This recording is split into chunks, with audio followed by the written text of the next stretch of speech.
Ian woke up one morning and lost his body. Ian was nothing more than a head floating on a pillow. I see my hand, but I don't feel my hand. Ian Waterman was 19 when he caught a virus.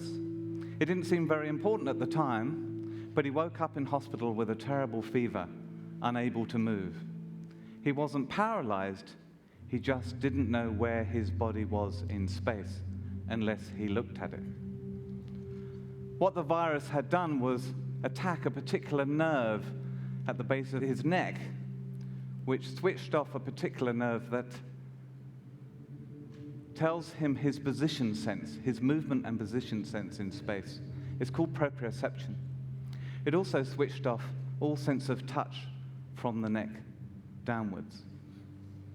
He knew that one leg was under the bedclothes and one wasn't because he could sense the difference in temperature. If you put your hand in the air like this, you know you've got a hand. If you close your eyes, you still have a hand. If Ian closed his eyes, he hasn't got a hand. He laid in hospital for many, many weeks, unable to move. But with help of the nurses, he was able to sit up a little bit, and then eventually he was able to sit up by himself, but it took an incredible amount of concentration. He made a wild gesture and accidentally touched the breast of a nurse sitting next to him, and she slapped his face. And he said, "What did you do that for?" He said, "Well, you don't just go around touching nurses' breasts like that." And he said, "I didn't know that I had." I said, "I wouldn't mind getting a slap round the face if I'd actually gone for it, but I hadn't. Because I get no feedback. I don't know where I am in space." Little by little, he learned to stand. It take a tremendous amount of concentration. Take a little space between his feet, tense his stomach muscles, because any movement of an arm and he'd fall over. Little by little, he learned how to walk. But he has to do it visually, because he has to see exactly what he's doing.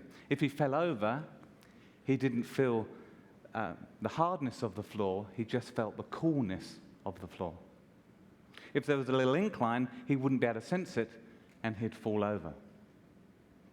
I asked him if he could sit on a chair backwards, like this. Okay, something you and I can do very easily, we wouldn't think about it. He said, "Sure, I can do that, but I have to work it out. It may take me some time."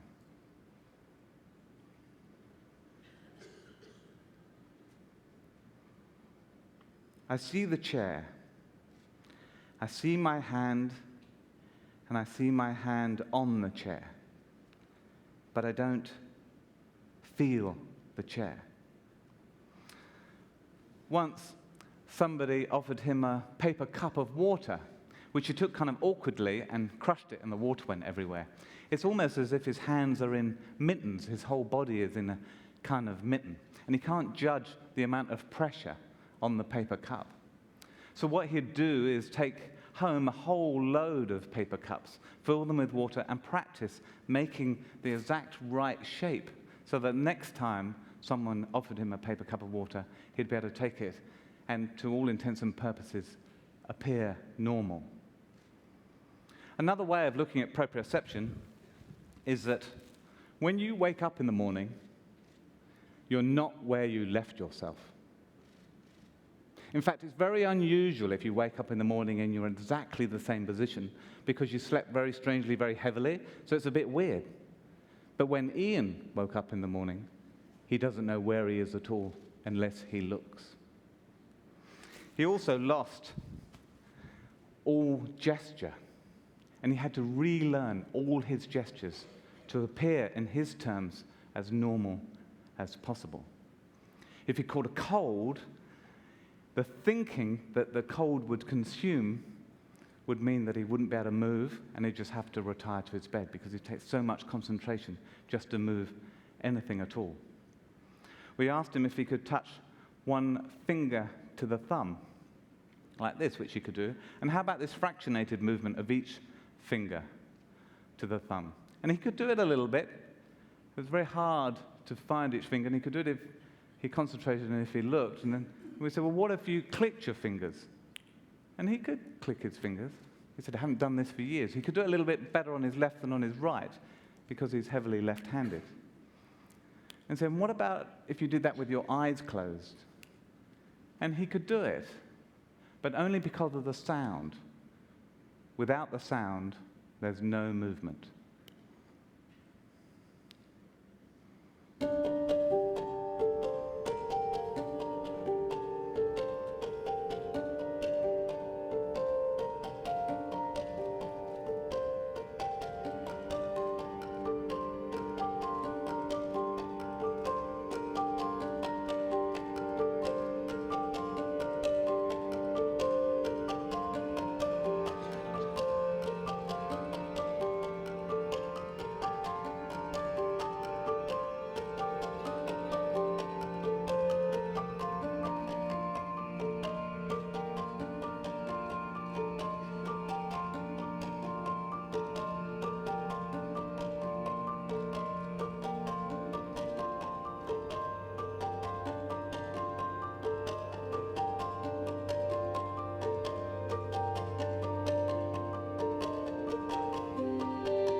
Ian woke up one morning and lost his body. He was nothing more than a head floating on a pillow.